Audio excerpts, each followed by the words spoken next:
Assalamu alaikum, mes frères et mes sœurs, bienvenue sur votre chaîne YouTube Rokia Conseil. J'espère que vous allez bien, vous ainsi que tous vos proches. Dans cette vidéo, nous allons voir ensemble, qu'est-ce que le mal occulte. Le monde d'ici-bas dans lequel nous vivons, est un monde d'épreuves, il est éphémère, et il est destiné à disparaître.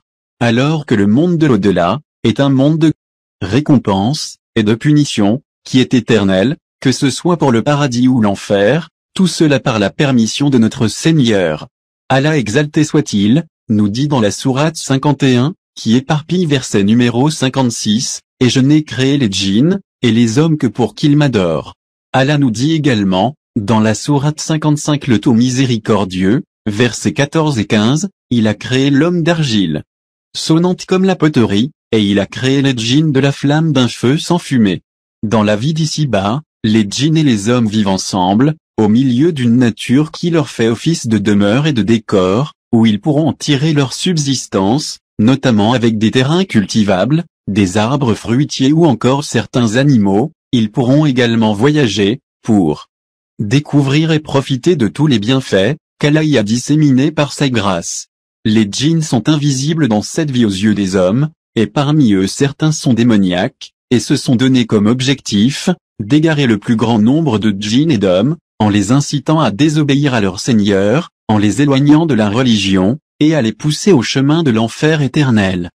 Allah nous dit à ce sujet dans le Saint-Coran, « Puisque tu m'as mis en erreur, dit Satan, je m'assiérai pour eux sur ton droit chemin, puis je les assaillirai de devant, de derrière, de leur droite et de leur gauche.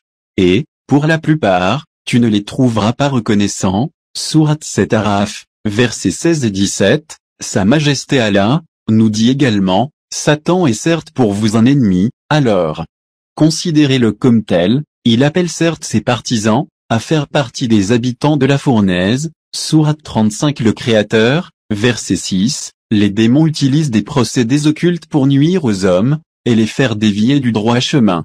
Le mal occulte peut avoir trois différentes origines. La première origine est soi-même. Il peut être causé par nous-mêmes, que cela soit par faiblesse, ignorance ou par égarement. En commettant par exemple des actes d'associationnisme comme la sorcellerie, des graves péchés comme la fornication, ou des actes de désobéissance au quotidien.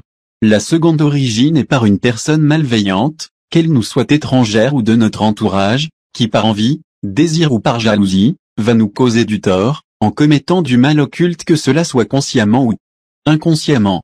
Et la troisième origine est par une créature du monde invisible, qui par jalousie, par envie, ou par vengeance, va nous causer du tort en commettant du mal occulte à notre égard, en totale désobéissance à notre Seigneur. Il existe en cela trois types de mal occulte, la possession par un démon, l'envoûtement par un sortilège de sorcellerie ou de magie, et le mauvais œil commis par des regards envieux, que ce soit dans le monde visible ou invisible. Le premier type de mal occulte est la possession, qui est utilisée par les démons pour nuire à une personne, en la persécutant quotidiennement, en entrant dans son corps, et en lui créant des problématiques de santé physique et psychologique, en lui insufflant des pensées négatives et perverses, pour la pousser à être malheureuse, dans tous les aspects de sa vie, principalement dans sa foi et ses projets au quotidien. Le second type de mal occulte est l'envoûtement, qui est utilisé par les démons et leurs alliés chez les hommes, pour nuire à une personne en lui jetant des sorts, à l'aide de magie noire, et autres sorcelleries connues depuis des siècles, pour la bloquer dans ses projets de vie, et la faire dévier du droit chemin. Et dans certains cas pour la pousser au suicide. Le troisième type de mal occulte est le mauvais œil, qui peut être fait par un démon, ou par un être humain, en regardant avec un désir ardent, avec une envie malsaine, jalousie, une personne ou ce qu'elle possède, lui créant ainsi des problèmes physiques et mentaux. Ce mal occulte ne se matérialise pas par une action physique, mais par un mauvais regard et une intention négative, de nuire à une personne en voulant qu'elle perde tous les bienfaits qu'elle possède, ou à envier fortement ce qu'elle a sans être satisfait pour elle. Le mauvais œil peut être réalisé consciemment comme inconsciemment par des djinns, ou par des humains hommes ou femmes envieux voire jaloux. Il est important de rappeler et surtout de comprendre, que nul mal ne peut nous toucher sans la permission d'Allah le Très-Haut, comme Allah nous dit dans le Saint-Coran, nul malheur n'atteint l'homme, sans la permission d'Allah. et quiconque croit en Allah, il guide son cœur. Allah est omniscient, sourate 64 La grande perte, verset 11. Le mal occulte peut se manifester de façon différente selon les personnes. Les symptômes peuvent être ressentis de différentes manières selon l'âge de la personne, le sexe, son degré de foi et son niveau de pratique, et surtout l'origine du mal occulte.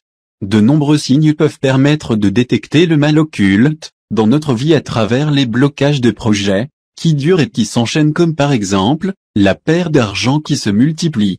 De nombreuses difficultés anormales pour trouver du travail, pour garder un emploi, des difficultés en rapport avec le mariage, avec des prétendants ou prétendantes qui partent sans raison, un refus de se marier, et impossibilité de rester en couple, des difficultés dans la pratique de la religion, et l'apprentissage des sciences, des difficultés à lire et à écouter le Coran, des difficultés à se rendre à la mosquée ou à rester avec des croyants.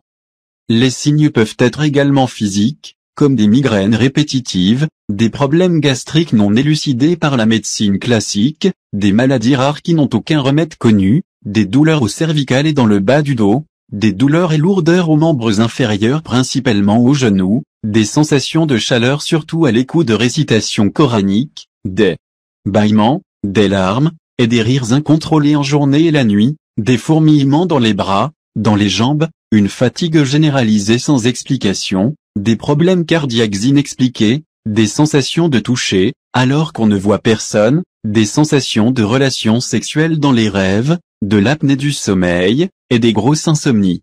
Les signes peuvent être psychologiques ou comportementaux, avec une envie d'isolement avec le fait de ne pas supporter la présence de gens en général, des crises de colère régulières sans réelle explication, des dépressions successives, une sensation de mal-être profond, des pensées suicidaires sans cause réelle, des pensées blasphématoires envers notre Créateur et son prophète, des crises d'angoisse, des crises d'épilepsie répétées, des crises de démence voire de folie, de la paresse alors que la personne est active habituellement, des pertes de mémoire avec des déconnexions de l'instant présent, des cauchemars avec des personnes ou des animaux violents, qui nous poursuivent, qui nous attaquent, qui nous épouvantent, et qui nous harcèlent, des états de paralysie au réveil, sans possibilité de bouger, de parler pendant plusieurs secondes. Les signes peuvent être également des événements du quotidien, avec des proches ou des personnes inconnues, qui se mettent à nous détester du jour au lendemain sans raison,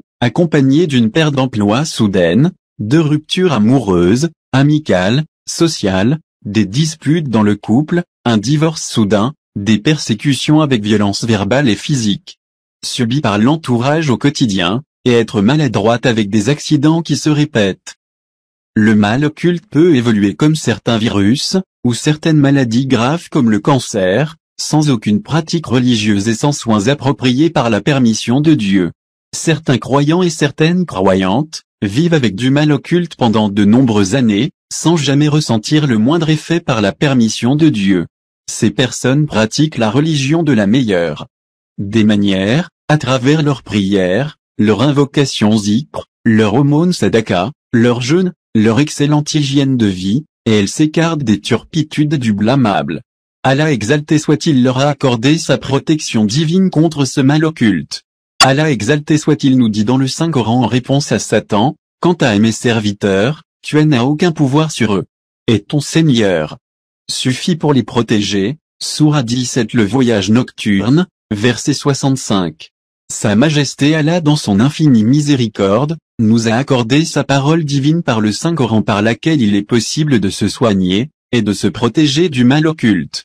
La Ruqya Sharia fait partie des remèdes prophétiques, permettant de soigner efficacement et durablement du mal occulte, par la permission de notre Seigneur.